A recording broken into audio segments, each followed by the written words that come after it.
Mais um aí de mecânica. Em qual sistema do veículo ficam os dispositivos catalisador, sonda lambda e silenciador?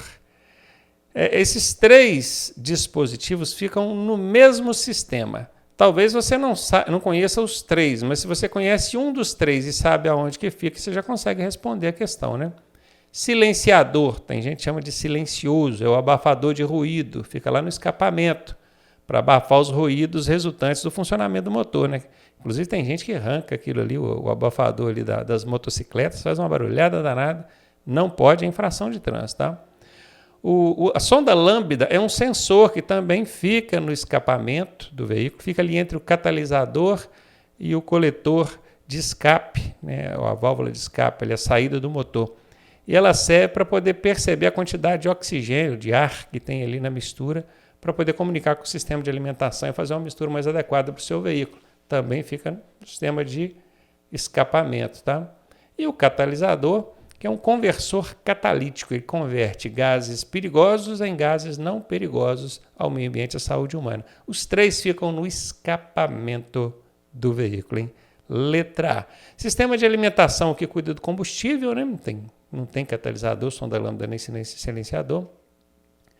O arrefecimento é o que cuida de controlar a temperatura do motor. E o de lubrificação é o que ajuda ali na lubrificação das peças móveis do motor, para evitar desgaste prematuro e aquecimento também. Questãozinha de mecânica na tela e ela diz o seguinte: qual a função do sistema de ignição? Ignição a gente vai levar para o lado de fogo, provocar fogo, faísca, centelha. Não confundir com o sistema de injeção, tá? Que é outra coisa, que é do sistema de alimentação. Letra A, preparar e transportar o combustível. Isso aqui é a função do sistema de injeção eletrônica, é o sistema de alimentação. Então não é essa a resposta. Provocar faísca no sistema de escape. Eu falei fogo, centelha. Faísca tem a ver com fogo, centelha. Mas no sistema de escape, lá no escapamento do veículo, para que vai provocar essa faísca lá? Ah, professor, mas às vezes eu vejo o carro até soltando um foguinho ali pelo escapamento, mas não é por conta disso aqui não, tá? Isso aqui é uma outra coisa. Não é para o sistema de escapamento. É sim provocar uma faísca. Ignição provocar faísca, mas não no sistema de escape lá fora. Provocar uma faísca, beleza, aqui é uma centelha na câmara de combustão do motor. O que é câmara de combustão? Câmara é um local dentro do motor. Combustão é a queima do combustível, ou seja, é o local onde o combustível é queimado. Então pensa, chega lá dentro dessa câmara uma mistura explosiva, que é combustível misturado com ar. E acontece a centelha, provocada aqui pelo sistema de ignição, que explode esse combustível. Acontece a combustão do combustível ali dentro, para que ocorra a queima da mistura explosiva, que é o que está aqui. Essa é a resposta. E num tipo de questão desse, se você não sabe mesmo, totalmente por fora, não entende nada disso aqui, não lembrou na hora, dá para usar um dos macetes que eu ensino no nosso curso, né? Qual macete você utilizaria aqui? O do elefantinho.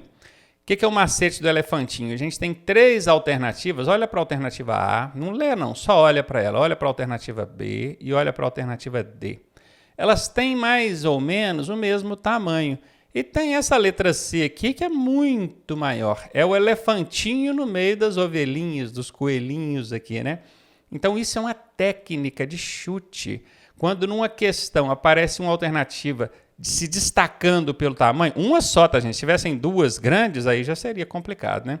Mas uma só está se destacando pelo tamanho. Técnica do elefantinho nela, 80% de chance de acertar usando o macete. Mas é bom aprender mesmo a matéria, tá?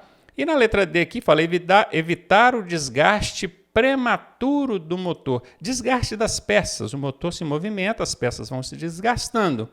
Elas vão se desgastar mesmo com o tempo. Mas desgaste prematuro é aquele desgaste que acontece antecipadamente, antes do previsto. Então tem um sistema que cuida disso aqui, ó, evitar o desgaste prematuro. É o sistema de lubrificação. Então vamos lá? Aqui é o sistema de alimentação, ó, alimentação, que aí você já aprende mesmo, aulinha de mecânica aqui. Isso aqui não existe, está errado, começou certo, mas terminou errado. E aqui é o sistema de lubrificação. Pronto. Mas não é a resposta, né? Só para você entender o que essa alternativa A faz, o que essa alternativa D faz, que a B está errada, colocar um pouco verdade, um pouco errado para te confundir, e a C é a correta. Questão sobre meio ambiente. A probabilidade sobre os riscos de infarto e AVC, que é acidente vascular cerebral, como consequência do impacto de ruídos, barulho em excesso, pode ocorrer em volumes acima de 90 decibéis, 100 decibéis, 120 decibéis ou 80 decibéis. O curioso, que a resposta aqui é a letra D de dado. O curioso, que acima de 80 já pode acontecer aqui o risco de infarto, problema de AVC. Mas aí o que acontece? Se você for analisar essa questão friamente, você vai ver que 120, 100 e 90 estão acima de 80, então todas serviriam como resposta, né? Mas, na verdade, o que o Detran quis saber aqui é o seguinte: acima de qual índice já começa a acontecer isso? É a partir, acima dos 80, não é a partir, porque a partir conta 80, é acima de 80. Acima disso aqui já começa a acontecer aí os riscos de infarto, a pessoa vir a infartar, pensa. Ou ter um AVC, um acidente vascular cerebral, por conta de excesso de ruído, que são danos nocivos. Professor, eu aprendi em algum momento que acima de 60 já começa a causar perturbação do sossego, insônia, irritação.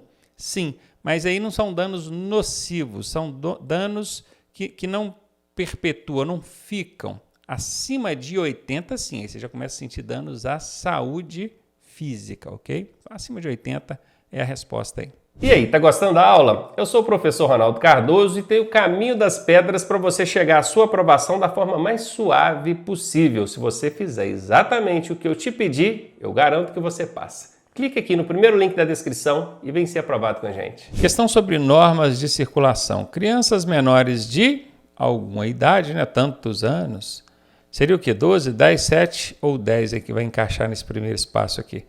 Olha, até 12 anos ainda é criança, segundo o ECA, Estatuto da Criança e do Adolescente. Só que na legislação de trânsito não fala 12, fala 10, tá? 10. Então o 12 aqui está fora. E o 7, que era para motocicleta, né? Crianças com 7 anos já podiam andar em garupa de motocicleta, mudou também, já tem um tempinho. Não pode mais, tá? Falou de criança agora no trânsito, meu amigo. Pode lembrar desse número aqui, ó, 10. Vai ser 10, tá? Criança é 10, não tem erro.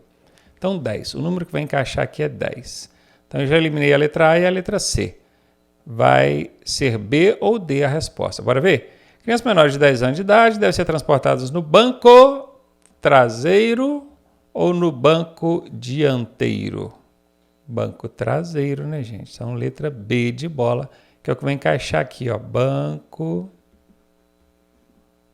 traseiro. Isso.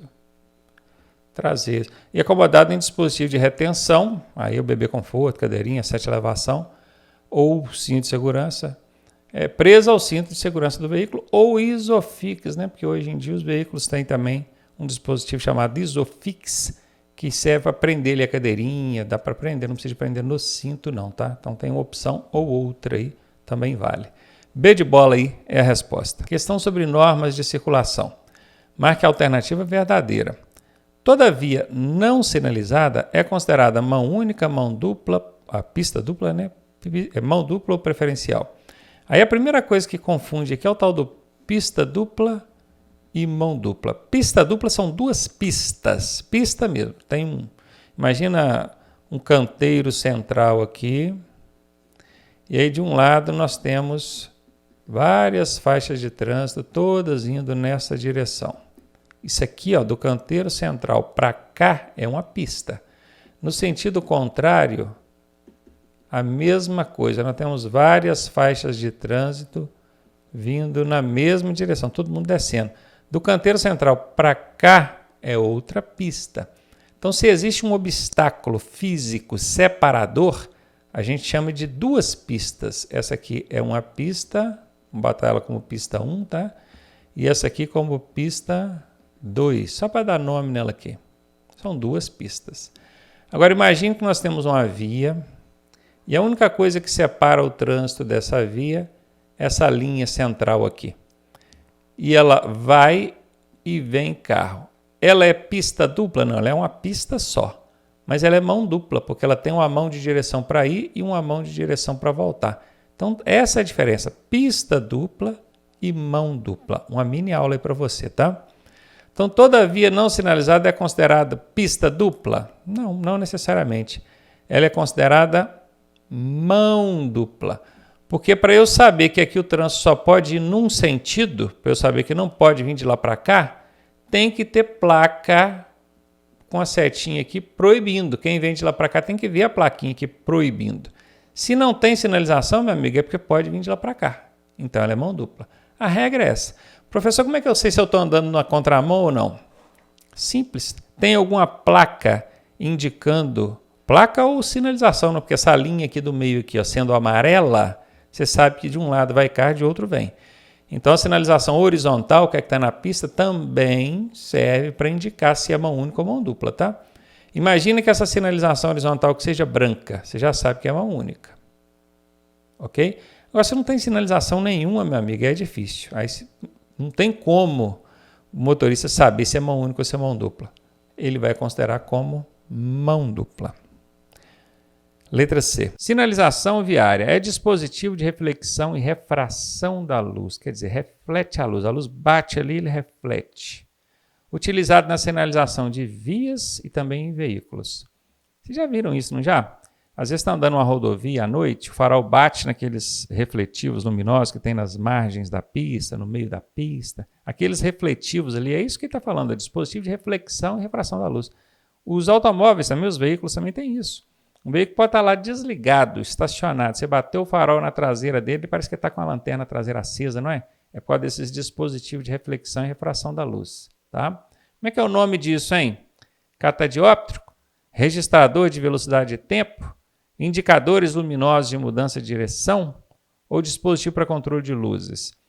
Bom, o registrador de velocidade e tempo absolutamente não é. Isso aqui é o cronotacógrafo, né, que o pessoal conhece muito como tacógrafo. Não tem nada a ver com reflexão de luz. Indicador luminoso de mudança de direção é a seta. Não é o caso. A seta ela tem a luz dela mesma, ela não só reflete a luz. Dispositivo para controle de luzes não é de controle, é para refletir a luz que bate nele ali. A resposta é essa aqui, ó, catadióptrico. Professor, mas que nome miserável de difícil de guardar, hein? Pois é, ele é muito conhecido popularmente como olho de gato. Olha o zóio de gato aí, mineiro fala zóio de gato. Olho de gato. Olho de gato é o catadióptrico. Esse é o nome técnico correto desses dispositivos de refração e reflexão da luz, que são utilizados tanto na sinalização de vias quanto na sinalização de veículos. Primeiros socorros. Vítima de sinistro apresenta objeto estranho encravado em seu corpo. O que fazer? Sinistro é acidente, tá, gente? E encravado pode vir escrito também assim, ó. Transfixado. Se cair encravado, transfixado ou perfurando o seu corpo, entenda a mesma coisa.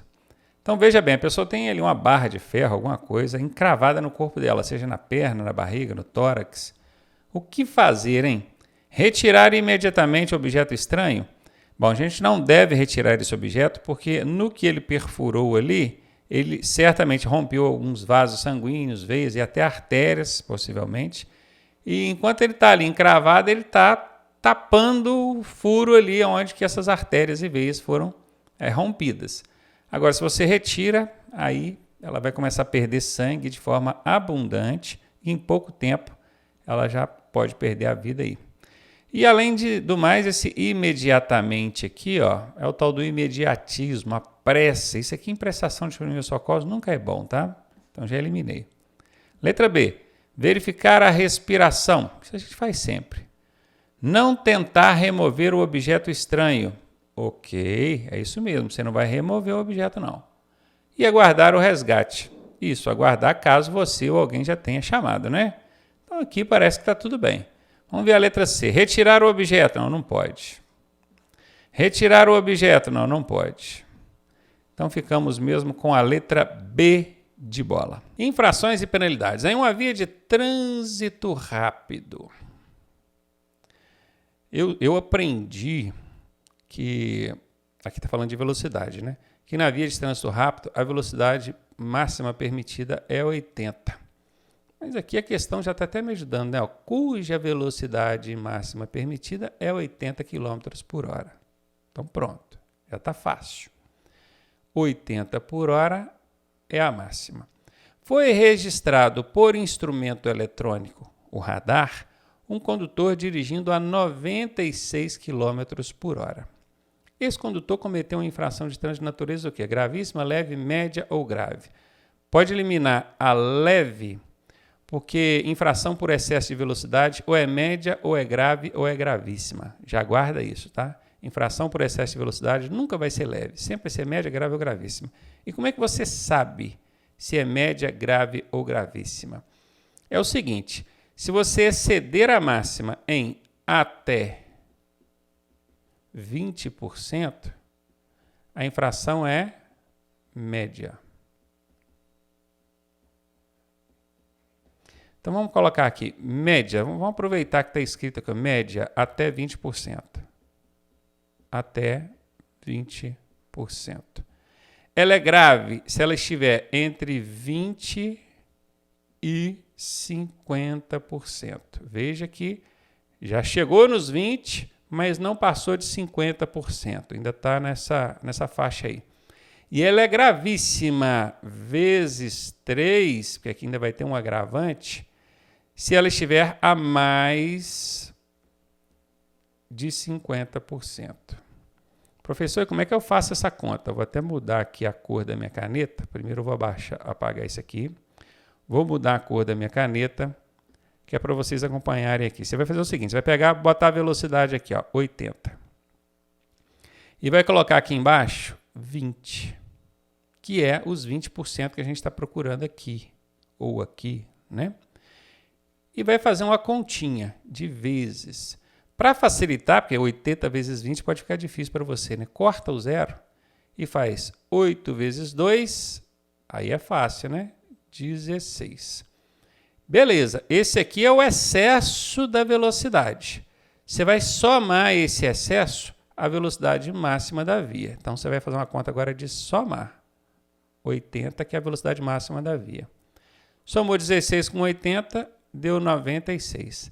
Quer dizer que se eu passar até 96, eu estou dentro dos 20%. Perceba que aqui eu procurei os 20%. Ó.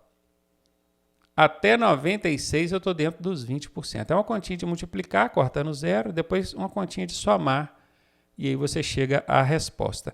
Perceba que aqui ó, a questão está dizendo que ele estava a 96, exatamente no limite dos 20%. Então a resposta aqui é letra C. Professor, bacana, gostei da continha. E como é que eu vou saber se quando for grave? Aí é o seguinte, se ele passar de 96, até 96 você sabe que ele estava nas 20. Se ele passar de 96, vamos supor que ele estava 97, 98, 100, 110, você sabe que é grave. Mas ela é grave até 50%. Se passar de 50%, ela muda para gravíssima. Então você tem que fazer a conta dos 50 também, tá? Faz lá a mesma coisa, bota 80, que é a velocidade máxima, e multiplica por 50%, que é o que você está procurando agora. Corta o zero, 8 vezes 5, 40. E faz a continha de somar, que é o excesso da velocidade, que já achou aqui, que é 40, com a velocidade máxima da via. Vai dar 120. Então, meu querido, se ele estiver acima de 120, é gravíssima. Se ele estiver entre 96 e 120, é grave. Se ele estiver a 96, é média. Não é mole não, mas até matemática a gente tem que saber fazer para poder responder algumas questões de provas lá. É difícil? É, mas se você assistir esse vídeo umas 4, 5 vezes, com calma, com atenção, você aprende a resolver uma questão difícil dessa em prova e pode garantir mais um pontinho aí. Normas de circulação. É dever, quer dizer, obrigação do condutor de transporte coletivo, coletivo é acima de 8 lugares, tá? Só para sua informação, qualquer veículo que tenha até 8 lugares, ele é considerado de transporte individual. E o curioso é que o individual dá a entender que é um só, né? Mas não. Até 8 lugares é transporte individual. Acima de 8 é transporte coletivo. Outra coisa, quando a gente fala de lugares em veículos, é sempre excluído o condutor, o lugar do condutor. Este nunca conta, só conta lugar para passageiros, beleza? Qualquer que seja o assunto que caiu na sua questão de prova lá, falou de lugares, você já pode saber, é excluído o condutor. Condutor não conta, beleza? Então vamos lá, o transporte coletivo, o motorista do transporte coletivo, do ônibus, do micro-ônibus, ele deve parar para embarque nos locais estabelecidos. O que são os locais estabelecidos? Nos pontos, né? Nos pontos, que o pessoal chama de ponto de ônibus, é ponto de embarque e desembarque. Sim, aqui está ok, ele tem que parar. Ele deve parar para embarque em qualquer local. Ora, aqui em cima está falando que ele tem que parar nos locais estabelecidos. Tem a sinalização, tem a guarita, tem um ponto lá. Qualquer, não. Aí não, né? Aí vira bagunça. Sem contar que o qualquer também é uma casca de banana. E aonde tem casca de banana, é 90% de chance dessa alternativa ser falsa. Já eliminei ela. Cumprimentar os passageiros. Olha, ele pode cumprimentar os passageiros, problema nenhum. Mas é dever dele? Não, não é dever, não. Você já pensou todo mundo que entrar no ônibus ele ter que cumprimentar? Mesmo que a pessoa não olhe para ele ou não cumprimente ele? A atenção do motorista deve estar no trânsito, no entrar e sair de pessoas dentro do ônibus, não é em cumprimentar ou deixar de cumprimentar. Tratar bem, com educação, com urbanidade, sim, isso é dever dele. Se a pessoa falou um bom dia, só bom dia para você também. Mas dever dele ficar cumprimentando todo mundo, não. Isso aqui não faz sentido, né? Aumentar a velocidade quando estiver atrasado? Absolutamente não, né, gente? Aqui tem dois problemas. O atrasado, isso não é bom, e o aumentar a velocidade numa circunstância dessa está fora. Sobrou para a gente a letra A. Questão sobre normas de circulação. Constitui equipamentos de uso obrigatório, exceto. Tem gente que tem dificuldade de responder essas questões que aparecem com exceto. Então presta atenção nesse macete que eu vou dar para você aqui. Quando aparecer um exceto numa pergunta, você vai riscar o exceto, eliminar ele, e vai acrescentar um não antes da pergunta. Beleza? Pronto, pode ler a pergunta agora sem o exceto que vai dar certo. Ó. Não constituem equipamentos de uso obrigatório. Esse constitui aqui, na verdade, é um é. Constituir é ser, né? É. Então, não é equipamento de uso obrigatório. Vamos ver qual que não é? Limpador de para-brisas, aquela paletinha que fica ali na frente, ali, ó. Aquilo é um equipamento obrigatório, gente? Claro que é, né? Então, esse aqui é. Eu estou procurando qual que não é. Lembra? Eu acrescentei um não aqui, ó. Macaco. Macaco para levantar o veículo ali, para trocar a roda, o pneu? É. Limpador do vidro traseiro. Olha, o limpador do para-brisas é obrigatório. O do vidro traseiro, alguns veículos até têm, mas não são todos. Os veículos sedã, por exemplo, nenhum que eu já vi até hoje tem. Por que não tem? Porque não é um equipamento obrigatório. Então, o limpador do vidro traseiro não é equipamento obrigatório. Eu estou procurando qual que não é. Beleza? Achei. Resposta letra C. E a chave de roda é um equipamento obrigatório, né, gente? Que eu preciso dali para poder trocar a roda do carro. Então, essa aí foi para a conta facinha, né? Guardou aí o macete do exceto? Ajuda muito na hora da prova.